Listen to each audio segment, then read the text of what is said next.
तो 22 में अखिलेश यादव को समर्थन देने का क्या कारण है? भारतीय जनता पार्टी जो कि एक फासिस्टवादी ताकत है और दक्षिणपंथी पार्टी है, तो वो बदलाव की प्रक्रिया के खिलाफ है। इसलिए हम लोग बदलाव चाहते हैं और विशेष करके भारत की सामाजिक व्यवस्था में बदलाव चाहते हैं। तो भारतीय जनता पार्टी बदलाव को रोकने के लिए वो लोकतंत्र को समाप्त करना चाहती है और भारत के संविधान को बदलने की बात कर रही है। भारतीय जनता पार्टी के एक सांसद ने पार्लियामेंट के अंदर और पार्लियामेंट के बाहर खुलेआम ऐलान किया कि हम जब नई संसद आएगी, बन करके तैयार हो जाएगी, तो हम नया संविधान भी भारत में लाएंगे। तरीके से लाइन क्लियर हो गई। एक तरफ संविधान बदलने वाली पार्टी है, दूसरी तरफ संविधान की रक्षा करने वाली समाजवादी पार्टी है। सतीश चंद्र मिश्रा उसमें घुसपैठ करके और उसके जो संघर्ष करने की क्षमता थी उसको निष्प्रभावी बना दिया है। टक्कर दे रहा है इस फासिस्टवादी भाजपा सरकार को तो सिर्फ और सिर्फ अखिलेश यादव दे रहा है। अम्बेडकरवादी और मानवर कांशीराम जी वादी लड़ैया लोग होते हैं। जुल्म और जालिम के खिलाफ लड़ना हमारा धर्म है।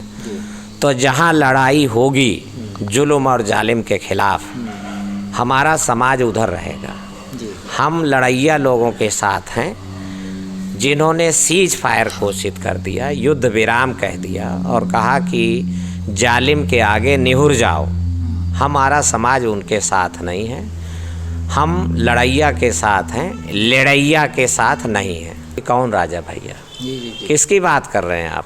कौन राजा भैया? मैं तो किसी राजा भैया को नहीं जानता हूँ।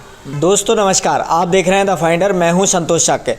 दोस्तों आज मैं लखनऊ में हूँ और मेरे साथ हैं पूर्व कैबिनेट मंत्री दद्दू प्रसाद जी, जिनसे हम बात करेंगे, जिन्होंने मौजूदा कुछ दिन पहले ही समाजवादी पार्टी को ज्वाइन किया है और सामाजिक परिवर्तन मिशन के नाम से सर संगठन चला रहे हैं।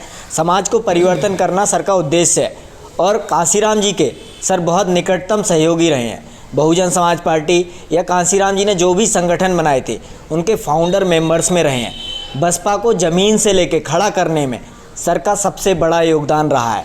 तो हम सर से बात करेंगे बहुत सारे मुद्दों को लेके। तो सर आपका बहुत बहुत स्वागत है द फाइंडर पर। जी शुक्रिया, आपका भी स्वागत। जय भीम, जय भारत।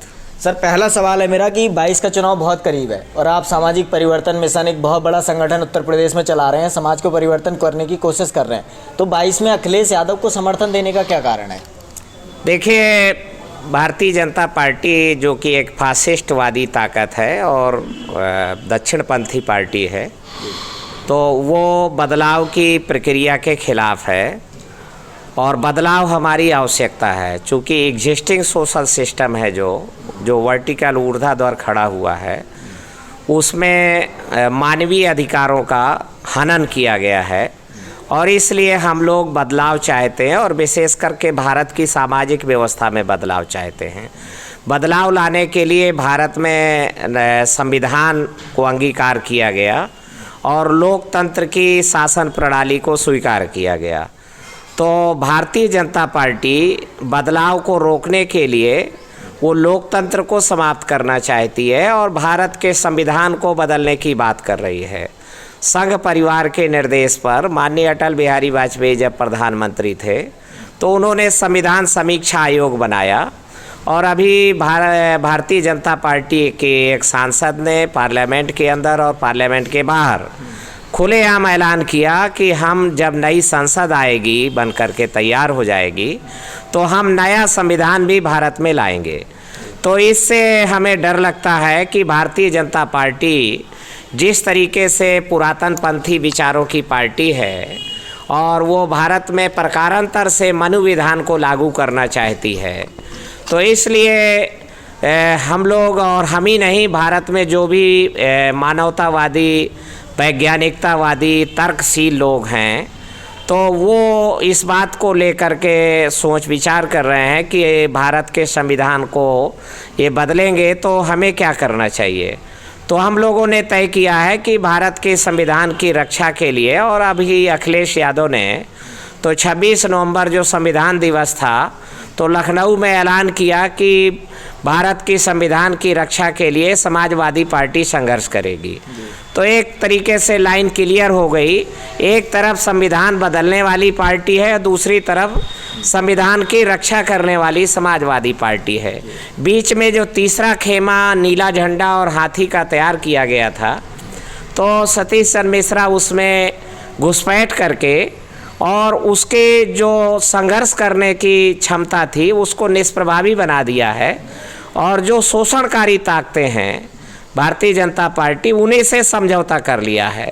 और अभी मई में हुए जिला पंचायत चेयरमैन के चुनाव में उसने साफ तौर पे ऐलान किया कि जो बहुजन समाज पार्टी के सदस्य जीत के आए हैं विभिन्न जिला पंचायतों में, तो वो समाजवादी पार्टी को हराएंगे और भारतीय जनता पार्टी को जिताएंगे और खुद बहुजन समाज पार्टी चुनाव नहीं लड़ेगी। तो ऐसी सूरत में जब बहुजन समाज पार्टी चुनाव से पलायन कर चुकी है, तीसरा कोई खेमा है नहीं, तो हम परिवर्तन चाहने वाले लोगों ने, सामाजिक परिवर्तन मिशन और अम्बेडकरवादियों ने, तो 12 दिसंबर को लखनऊ के दारुसफा में एक सभागार में सभा की गई और उस सभा में सर्वसम्मत से प्रस्ताव पास किया गया कि संविधान की रक्षा के लिए, सामाजिक बदलाव को प्रक्रिया को तेज करने के लिए, एक समान शिक्षा के लिए और उत्तर प्रदेश में सामाजिक भाईचारा को बनाए रखने के लिए हम, और कोई अब ताकत नहीं है, कोई टक्कर दे रहा है इस फासिस्टवादी भाजपा सरकार को, तो सिर्फ और सिर्फ अखिलेश यादव दे रहा है। तो इसलिए हम लोगों ने अखिलेश यादव को समर्थन देने का फैसला लिया है और इस फैसले को लेकर के मैं भी बुंदेलखंड के कुछ ज़िलों में गया और अभी कानपुर संभाग के कुछ ज़िलों में इटावा औरैया में हम दौरा करके आए और बाटम तक गए हैं। मैं मानवर काशीराम जी का चेला हूँ और हम लोग मानवर काशीराम जी के मूवमेंट को जिंदा करना चाहते हैं। तो माननीय अखिलेश यादव ने साफ तौर पे कहा है और इस बात को स्वीकार किया है कि जिसकी जितनी संख्या भारी उसकी उतनी हिस्सेदारी, वो इसके पक्षधर हैं और हम यही चाहते हैं। तो इसलिए यानी पिछड़े वर्गों को भी न केवल शासन में बल्कि प्रशासन के पदों पर और उच्च पदों पर भी आनुपातिक हिस्सेदारी मिले। चूँकि पिछड़े सीधे भर्ती के जो पद हैं तो उसमें अभी पिछड़े वर्ग के लोग कुछ थोड़े घने पहुँचे हैं, परंतु जो उच्च पद हैं, जो प्रमोशन के पद हैं, उसमें पिछड़े वर्गों की हिस्सेदारी नगण्य है। अभी भी उच्च पदों पर और चीफ सेक्रेटरी के, प्रमुख सचिव के जो पोस्ट हैं, तो उसमें विभागाध्यक्ष हैं जो, तो उसमें पिछड़े वर्ग के लोग नहीं हैं। तो हम लोग चाहते हैं कि न केवल शासन में बल्कि प्रशासनिक पदों पर भी और विभिन्न विभागों के जो विभागाध्यक्ष हैं उन पे भी आनुपातिक रूप से पिछड़े वर्गों की हिस्सेदारी हो। तो इसके लिए हम लोग समाजवादी पार्टी को समर्थन दे रहे हैं। सामाजिक परिवर्तन मिशन ने विलय नहीं किया है। अखिलेश यादव ने भी इस पे उनकी रजामंदी है कि सामाजिक बदलाव की मुहिम अलग से चलती रहनी चाहिए। तो इसलिए सामाजिक परिवर्तन मिशन और हम लोगों ने समाजवादी पार्टी को समर्थन दे रहे हैं। सर, इंटरनेट पे आपकी एक फ़ोटो अखिलेश यादव जी के साथ वायरल हो रही है और लग रहा है कि आप लोग मिल गए, तो किन मुद्दों को लेकर आपकी सहमति बनी है? मुद्दे भी हैं क्या? मैंने पहले कहा कि एक समान शिक्षा पर माननीय अखिलेश यादव की सहमति है और लोहिया जी ने भी कहा था, बाबा साहब अम्बेडकर से भी उनकी बातचीत हुई थी कि दवाई पढ़ाई मुफ्ती हो और रोटी कपड़ा सस्ती हो। तो ये फासिस्टवादी भाजपा सरकार ने उल्टा कर दिया है और कांग्रेस पार्टी भी ऐसा ही कर रही थी कि दवाई पढ़ाई महंगा कर रहे हैं और महंगे से महंगा कर दिया है, और रोटी कपड़ा मकान तो वो हमको गुलाम बनाने के लिए वो फ्री बांट रहे हैं और कह रहे हैं देखिए उसको वोट दीजिए जो आपको रोटी दे और उसको वोट दीजिए जो आपको मकान दे। तो ये एक हमारे समाज को पुनः 2000 साल पीछे ले जाने वाली बात है। हम चाहते हैं कि संविधान का अनुच्छेद जो 38 कहता है कि रोज़गार के अवसरों में समानता मिले और 38 का 2 है जो वो आय के जो समानता लाने की स्टेट कोशिश करे। तो उस दिशा में सरकार अपनी जिम्मेदारियों से नीति निर्देशक तत्व है इससे भाग रही है। और सरकार ने 75 सालों में पूरे देश में संविधान का अनुच्छेद जो 38 का क्लॉज 1 है वो कहता है कि स्टेट एक समाज व्यवस्था का निर्माण करेगा। तो स्टेट ने कोई समाज व्यवस्था का निर्माण तो नहीं किया। जो ट्रेडिशनल इसको परंपरा में मिली हुई समाज व्यवस्था है जो ऊंच नीचता पर आधारित है, छुआछूत पर है, जात पात पर, भेदभाव पर आधारित है, उसी समाज व्यवस्था को इन्होंने गोद ले लिया है। तो ये एक देश के साथ धोखा है, संवैधानिक व्यवस्था का उल्लंघन है। इसलिए अखिलेश यादव ने इस बारे में एक समान शिक्षा के मुद्दे पर, समानता के मुद्दे पर और मानव का भाईचारा बने, इस मुद्दे पर हम लोगों ने एक राय बना करके और आनुपातिक हिस्सेदारी के लिए वो सहमत हैं और हम लोग इस मुद्दे पर आगे बढ़ रहे हैं। और जब ऐसा लगेगा कि हम लोगों आगे चल सकते हैं तो आगे और ज़्यादा मजबूत हाथ मिला करके हम आगे बढ़ेंगे। जी, अभी आप जनता के बीच जा रहे हैं जी। तो जिन मुद्दों की आपने बात की, जनता में कहीं ना कहीं धर्म के मुद्दे और जो भावुक मुद्दे हैं वो ज़्यादा दिखाई देते हैं। तो आप जनता में जा रहे हैं तो आपको क्या लग रहा है, जनता जो प्रमुख मुद्दे हैं उन पर किस तरह से रिएक्ट कर रही है? नहीं, भारतीय जनता पार्टी ने 5 साल पहले और 2014 में झूठ बोला। वह उसको जो विजय मिली 2014 में और 2017 में, ये धर्म के मुद्दे पर, हिंदुत्व के मुद्दे पर जीत नहीं थी। मैं साफ तौर पे कहना चाहता हूँ। भारतीय जनता पार्टी या दूसरे विश्लेषक हैं अगर वो ऐसा कह रहे हैं तो देश को गुमराह कर रहे हैं। भारतीय जनता पार्टी ने 2013 में जोर शोर से प्रचार किया, झूठ है, कहा कि नरेंद्र मोदी पिछड़े वर्ग का आदमी है। इस देश में पिछड़े वर्गों की आबादी लगभग 60% है। तो कहा कि ये तेली है, जबकि अब बड़नगर में जाकर के पता किया गया है तो नरेंद्र मोदी ना पिछड़ा वर्ग का आदमी है ना तेली है, वो मोट जात का बनिया है। तो ये बात खुलासा हो गई, एक धोखा दिया गया और इसलिए पिछड़े वर्ग के लोग झांसे में आ गए और नरेंद्र मोदी को पिछड़ा जान करके वोट दे दिए। तो ये पिछड़े वर्गों की एकजुटता की जीत थी, ये हिंदुत्व की जीत नहीं थी। दूसरा झूठ फरे 15 लाख का मामला था और तमाम सस्ती कर लेंगे, पेट्रोल डीजल सस्ता कर देंगे, तो ये बातें थी। तो अभी ये भी खुलासा हो गया है कि केंद्र की कैबिनेट में अभी 6 महीना पहले तक एक भी कैबिनेट मिनिस्टर पिछड़े वर्ग का नहीं था। अभी भूपेंद्र यादव राजस्थान से आते हैं, 6 महीना पहले कैबिनेट में लिए गए हैं, प्रथम कैबिनेट मिनिस्टर है वो जो पिछड़े वर्गों से आता है। तो पिछड़े वर्गों को भारतीय जनता पार्टी ने गुड़ दिखाया और ईंटा मारा है।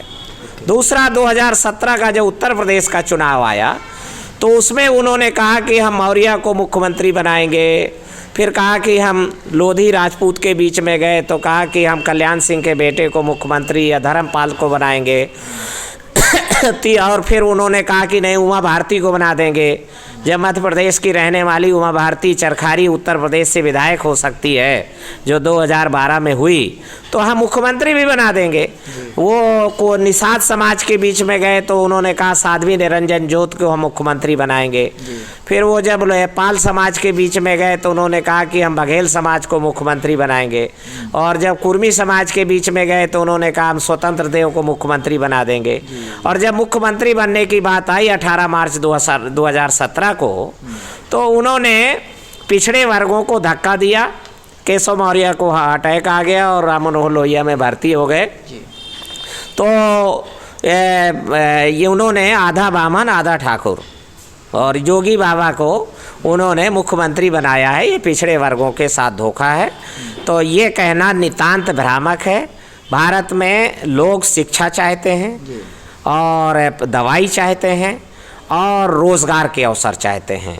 हमें मुफ्त में राशन नहीं चाहिए और हमारे लोगों को, हम कमेरे लोग हैं, हमारी भुजाओं में दम है और मेरे बाप के भुजाओं में दम है, मेरे भाइयों की भुजाओं में दम है, तो हम कमा करके खाना चाहते हैं। तो ये हमें गुलाम बनाने की जो षड्यंत्र कर रहे हैं हम इसका प्रतिकार करते हैं और अपनी जनता को जगाते हैं और मेरी जनता जाग चुकी है। इसलिए दवाई पढ़ाई मुफ्ती हो और रोटी कपड़ा सस्ती हो, रोज़गार के अवसर सबको बराबर से मिले। तो इसके लिए पिछड़े वर्ग के लोग चाह रहे हैं, और पिछड़ा वर्ग चाहता है कि जिसकी जितनी संख्या भारी उसकी उतनी हिस्सेदारी। तो संख्या का पता चलना चाहिए। तो ये तो संख्या को छुपा रहे हैं, क्योंकि सबकी जातिवार से जनगणना हो रही है, सबकी अनुसूचित जातियों की जातिवार जनगणना हो रही है, अनुसूचित जनजातियों की जातिवार जनगणना हो रही है, सिखों की, ईसाइयों की, मुसलमानों की, बौद्धों की, सबकी जातिवार जनगणना हो रही है। तो दो की नहीं हो रही है जातिवार जनगणना। एक तो उनके जिन्होंने हिस्सा दूसरों का खा लिया है, हड़पे हुए हैं, जिनकी आबादी मात्र 10-12% है देश भर में, तो उनके जातिवार जनगणना नहीं हो रही है। और वो हिस्सेदारी में 60% बैठे हुए हैं, नौकरशाही में और शासन के पदों पर भी। और दूसरे जो कारोबार हैं, दारू बारू के ठेके, खनिज उद्योग धंधा, कारपोरेट में पूरा वर्चस्व एकाधिकार है। तो इसलिए तो ये पता चले। और दूसरा, पिछड़े वर्गों की जातिवार जनगणना नहीं हो रही है, बाकी तो गऊ की हो रही है, भैंस की हो रही है, और यहाँ तक कि शेरों की और मोर पक्षियों की जनगणना हो रही है। तो भाई पिछड़ों की क्यों नहीं हो रही है? तो पिछड़े वर्गों की जातिवार जनगणना कराई जाए, तो ताकि दूध का दूध पानी का पानी हो सके।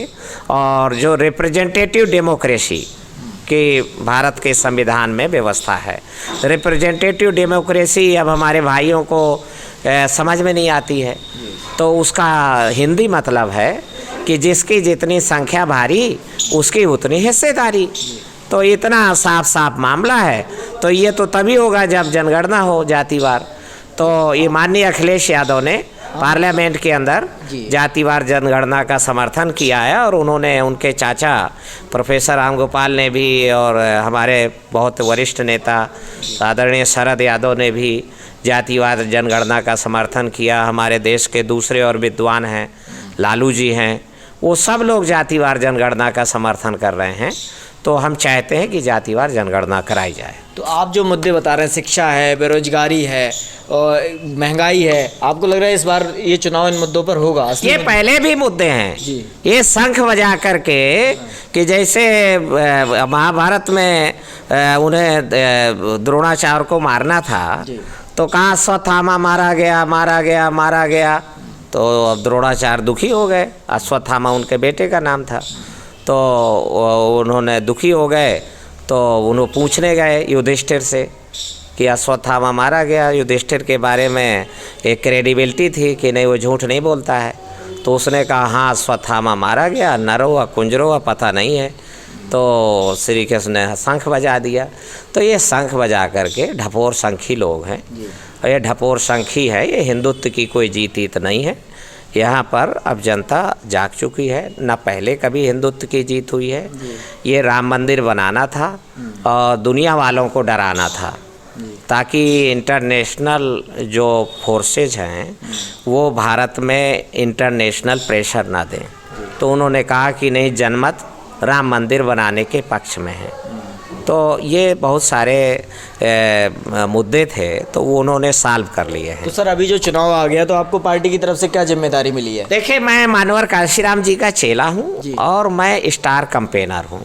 मेरे अंदर जो क्षमता है वो पब्लिक मोबिलाइजेशन की है, और मैं चाहता हूँ कि बहुजन समाज बने।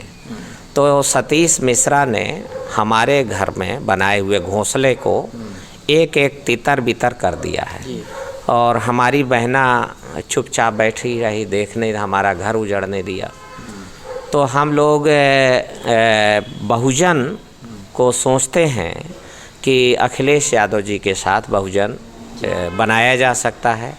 दलित, पिछड़े, आदिवासी और मुस्लिम, दुखिया भाई भाई, बहुजन माने होता है दुखिया भाई भाई। जहाँ सुखिया घुस जाता है तो दुखिया का हिस्सा खा जाता है और दुखिया को लड़ा देता है। तो इसलिए बड़ी साफ़ सुथरी बात है कि दुखिया आपस में बाहीं पकड़ के चलें और आगे बढ़ें, तो दुखिया की एकता बन जाती है और एक दूसरे का भरोसा भी हो जाता है। तो सर जो दलित और अति पिछड़ा समाज है, आपने बसपा को खड़ा किया, ज़मीन से खड़ा किया, तो अभी भी कहीं ना कहीं वो बसपा के पास जो वोट है 18 से 20% है, तो आपको लगता है वो सपा की तरफ आ पाएगा? आप किस तरह से काम करेंगे? देखिए, अम्बेडकरवादी और मानवर कांशीराम जी वादी लड़ैया लोग होते हैं। जुल्म और जालिम के खिलाफ लड़ना हमारा धर्म है। तो जहाँ लड़ाई होगी जुल्म और जालिम के खिलाफ, हमारा समाज उधर रहेगा। हम लड़ैया लोगों के साथ हैं जिन्होंने सीज फायर घोषित कर दिया, युद्ध विराम कह दिया और कहा कि जालिम के आगे निहुर जाओ। हमारा समाज उनके साथ नहीं है, हम लड़ैया के साथ हैं, लड़ैया के साथ नहीं हैं। तो सपा पर सर एक आरोप लगता रहा है कि वो दलित विरोधी है, गुंडों की पार्टी, उसे यादवों की पार्टी, तरह तरह के आरोप लगते रहे हैं। तो आप कैसे उस दलित अति पिछड़ा या पिछड़ा समाज को समझाएंगे ये बात कि वो इनकी तरफ आए?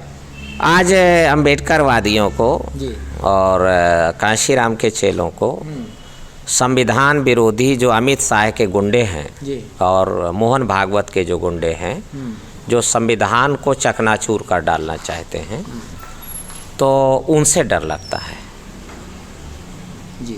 तो अमित शाह के गुंडों से हमें डर लगता है। मेरा कहने का मतलब था जो सपा की नीति और नियत पहले रही है उसमें बदलाव आया है या कितना बदलाव आया? निश्चित रूप से 2014 मुझे जहाँ तक ध्यान है तो जब से अखिलेश यादव में तो डिसीजन अथॉरिटी आई है, निर्णायक में पहुँचा है, तो उसने जो एंटी सोशल क्रिमिनल एलिमेंट्स हैं तो उनको समाजवादी पार्टी में आने से उसने सख्ती से रोक दिया है। पश्चिमांचल के डॉन माफिया डीपी यादव को उसने रोक दिया, उसने पूर्वांचल के डॉन माफिया मुख्तार अंसारी को रोक दिया, और मेरा दलित समाज, कमज़ोर समाज, अति पिछड़ी जातियाँ बहुत खुश हुई, आह्लादित हुई जब अभी 15 दिन पहले प्रतापगढ़ में एक प्रेस कॉन्फ्रेंस में तो जब पत्रकारों ने पूछा कि राजा भैया को अब पार्टी में ले रहे हैं, तो उसने कहा कि कौन राजा भैया, किसकी बात कर रहे हैं आप, कौन राजा भैया? मैं तो किसी राजा भैया को नहीं जानता हूँ। तो लोगों ने नाम भी लिया, रघुराज प्रताप सिंह उर्फ राजा भैया। तो उन्होंने कहा नहीं मैं इनको नहीं जानता हूँ, ना ये हमारे साथ आ सकते हैं। तो इसलिए तो एंटी सोशल एलिमेंट्स और क्रिमिनल एलिमेंट्स गॉन और कमज़ोर और एक्सप्लॉइटेड शोषित लोग इन, तो समाजवादी पार्टी महागठबंधन में तो शोषित पीड़ित इन और फ्यूडल फोर्सेज गॉन। तो आप इससे पूरी तरह आश्वस्त हैं और समाज को भी आश्वस्त कर रहे हैं? जी सर, एक और है कि अभी तक आपके जो हम लोग देख रहे हैं कि बुंदेलखंड में आप रहे हैं, 3 बार विधायक रहे हैं, कैबिनेट मंत्री रहे हैं, कद्दावर नेता रहे हैं, तो इस बार भी आपकी जो भूमिका है बुंदेलखंड तक देखने को मिलेगी या पूरे प्रदेश में देखने को मिलेगी? नहीं, देखिए, मानवर कांशीराम जी ने कहा कि बहुजन समाज को पूरे देश में बनाना है तो इसलिए मैं मध्य प्रदेश में भी अपने संगठन का इंचार्ज रहा। मैंने इलाहाबाद मंडल को भी तैयार किया, अनेक चुनाव लड़ाए वहाँ। मानवर कांशीराम जी के 1988 के इलेक्शन में भी हम इंचार्ज थे वहाँ। मैं इटावा का भी इंचार्ज था। 1991 में मानवर कांशीराम जी को इटावा से जिता के दिल्ली की पार्लियामेंट में हम लोग उन्हें लेकर के गए, ये गर्व की बात है। तो कानपुर मंडल, गोरखपुर मंडल, बस्ती मंडल, बनारस मंडल, आजमगढ़ मंडल का मैं जोनल कोऑर्डिनेटर रहा हूँ। मैं उत्तरांचल में भी प्रभारी रहा हूँ संगठन का, और मैं हिमाचल में भी मैं प्रभारी रहा हूँ। दिल्ली प्रदेश में भी मैंने संगठन में निर्माण का, जो भारतीय शरणार्थी आंदोलन मानवर कांशीराम जी ने 1986, 87, 88, 90 में चलाया, तो उस आंदोलन का भी हिस्सा रहा हूँ कि आपने पाकिस्तानी शरणार्थियों के लिए भारत सरकार ने विशेष मंत्रालय खोला, पुनर्वास मंत्रालय, पर जो भारतीय शरणार्थी हैं तो उनके लिए आपने कुछ नहीं किया। जो दिल्ली उनका बड़ा भारी अड्डा है, जो झुग्गी झोपड़ियों में लोग रहते हैं। तो इस तरीके से पूरे उत्तर भारत में हमारा संगठनात्मक काम है। तो हम पर उत्तर प्रदेश में, पूरे उत्तर प्रदेश में जहाँ तक मेरी पहुँच है, तो मुझे चुनाव भी लड़ना है और चुनाव के ऊपर बात हुई है, पर हम लोग इसके लिए भी तैयार हैं हमारे साथी लोग कह रहे हैं कि सीट से बढ़कर स्टेट जीतना है, तो क्योंकि आप दलित का हित जी एक दो सीट से नहीं सधता है। जी दलित का हित, बहुजन का हित स्टेट जीतने से सधता है, और वो भी सेंट्रल जीतने से सधता है। तो आपके संगठन की और अखिलेश यादव की और आपकी जो सहभागिता है, तो आप कह रहे हैं कि पूरे प्रदेश में वो नज़र आएगी? हाँ, वो आएगी, और पूरे प्रदेश में जी जो मानवर कांशीराम जी के चेले हैं, अम्बेडकरवादी हैं, तो वो संविधान की रक्षा के लिए अखिलेश यादव को एक एक वोट का समर्थन देंगे, और सतीश मिश्रा को जो उसने हमारी घोंसला उजाड़ दिया है, तो उसको पता चलेगा कि उसने सही किया या गलत किया। और हमारे टारगेट में जो भारतीय जनता पार्टी है, तो उसको सत्ता में आने से रोकना है। हाँ, ये भारतीय जनता पार्टी के हित में है। संघ परिवार की अपनी रणनीति है कि जो 2017 के चुनाव में बसपा को 22% वोट मिला था, वो 22% वोट वहीं पर फिक्स रहे। जी क्योंकि अगर वो 22% वोट वहीं रहता है, तो फिर समाजवादी पार्टी के पास अतिरिक्त वोटों का प्रबंध नहीं हो पाता है। जी जी तो ऐसी सूरत में फिर भारतीय जनता पार्टी 38% वोटों से गिरकर और 30% पे भी आती है, तो वो बढ़त बना सकती है। उनका ऐसा मैथमेटिक्स बोलता है। तो इसलिए ये अम्बेडकरवादियों को भी पता चल गया है कि ये 22% वोट को एक मुश्त रखना चाहते हैं। तो हमारी अम्बेडकरवादियों की ये कोशिश है कि अम्बेडकरवाद, समाजवाद जिंदाबाद जिंदाबाद, अम्बेडकरवादी और समाजवादी मिल कर के लड़ेंगे। तो ये जो 22% बसपा का जो वोट है 2017 का और 2019 का, तो वो वोट कम से कम उसका 12 से 14% हिस्सा वहाँ से ये निकल करके और समाजवादी पार्टी के साथ जुटेगा। तो बहुजन समाज पार्टी लगभग 8% और 10% वोट के बीच में रहेगी। सर, आप कहाँ से चुनाव लड़ेंगे, हम ये भी जानना चाहेंगे। निश्चित रूप से मैं बुंदेलखंड की सीट है, तो उधर से चुनाव लड़ सकता हूँ। हम सतीश मिश्रा को भी चाहते हैं, क्योंकि सतीश मिश्रा की दिली ख्वाहिश है कि कांशीराम का कोई चेला न जीत जाए, तो कांशीराम के बीज का अंकुरण ना होने पाए। तो ये सतीश मिश्रा की नहीं, सतीश मिश्रा जिनकी प्रशिक्षु है, जिनका एजेंट है, तो ये मोहन भागवत की चाहत है कि कांशीराम का कोई चेला ना पनपने पाए। तो इसलिए हम गच्चा भी देंगे उनको, और गच्चा दे करके, और हमारा लक्ष्य विधानसभा में कांशीराम की बीज को पुनर्जीवित करना है। तो अब अभी नहीं बताना चाहते हैं। तो सर, एक बात और कहते हैं बसपा वाले कि अगर बहुजन मूवमेंट का नेतृत्व ब्राह्मण कर रहा है या ब्राह्मण बसपा के साथ खड़ा है, तो उसमें क्या समस्या है? इस पर आपका क्या जवाब है?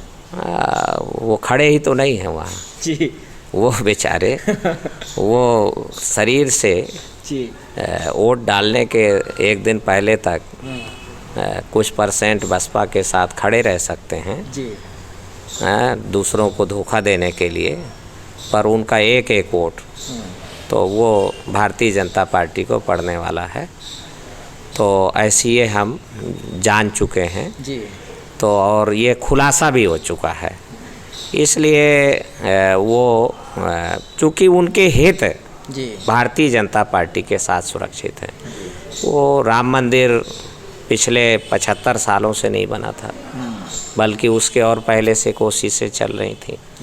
तो वो एक बड़ी उपलब्धि भारतीय जनता पार्टी ने पुजारी समुदाय को दी है, जी और जिनकी रोजी रोटी धर्म से चलती है।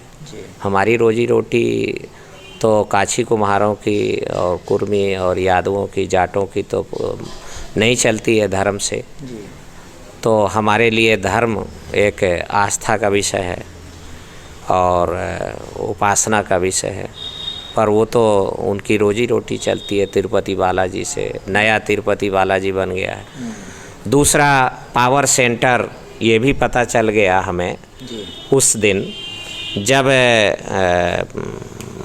गोरक्ष धाम के जो मठाधीश्वर थे आदरणीय योगी आदित्यनाथ जी, तो जब मठ छोड़ करके और सत्ता के मंदिर पर लखनऊ में आ गए, तो हम आंखें फाड़ फाड़ के देखते रहे कि हमें बचपन से तो बताया गया कि सब कुछ भगवान के पास है और मंदिर में है सब कुछ।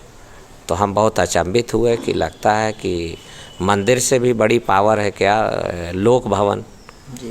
तो इसलिए हमें ये अब खुलासा हो गया। एक दिन हम योगी आदित्यनाथ ने से मिले भी थे, तो उन्होंने भी हमें कहा कि नहीं, ये बड़ी पावर है। तो उस बड़ी पावर की तरफ हमारा भी ध्यान है और हम लोग उसको अपने हाथ पे अपने लोक कल्याण के लिए, जिसकी जितनी संख्या भारी उसकी उतनी हिस्सेदारी के लिए और संविधान की रक्षा के लिए अखिलेश यादव के हाथ में लाना चाहते हैं और हमें उस पर पूरा भरोसा है। तो सर 22 का चुनाव बहुत करीब है और आप जिनके नेता हैं, दलित, पिछड़े, कमज़ोर, वंचित, अति पिछड़े वर्गों के, उन वर्गों को आप क्या संदेश देना चाहेंगे? नहीं, देखिए, जो शिक्षा है वो सबको समान रूप से मिलनी चाहिए। तो जब इस देश में परीक्षा एक समान है तो शिक्षा भी एक समान हो। अभी हो ये रहा है कि जब स्टेट ने अपनी जिम्मेदारी नहीं निभाई है तो दो तरीके के स्कूल खोले स्टेट ने। एक तरफ जवाहर नवोदय विद्यालय हैं, केंद्रीय विद्यालय हैं जहां अमीरों के बच्चे पढ़ रहे हैं, और दूसरी तरफ प्राइमरी स्कूल हैं जहां पर गरीबों के बच्चे पढ़ रहे हैं और वहां पर पढ़ाई नहीं है, मिड डे मील है। मिड डे मील खाओ, थाली बजाओ, घर जाओ। तो जब तो परीक्षा होती है किसी भी प्रतियोगी परीक्षा की, तो प्रश्न पत्र एक मिलता है, परीक्षा एक समान है। तो जब परीक्षा एक समान है तो शिक्षा भी एक समान होनी चाहिए। ये अब बहुत ही जनप्रिय मुद्दा बन चुका है और इसको जब मैंने 5 साल पहले शुरू किया था तो लोग इसका मजाक उड़ाते थे और कहते ये नहीं हो सकता है, ये विविधीकरण देश है, विविधतापूर्ण है ये देश, नहीं हो सकता है।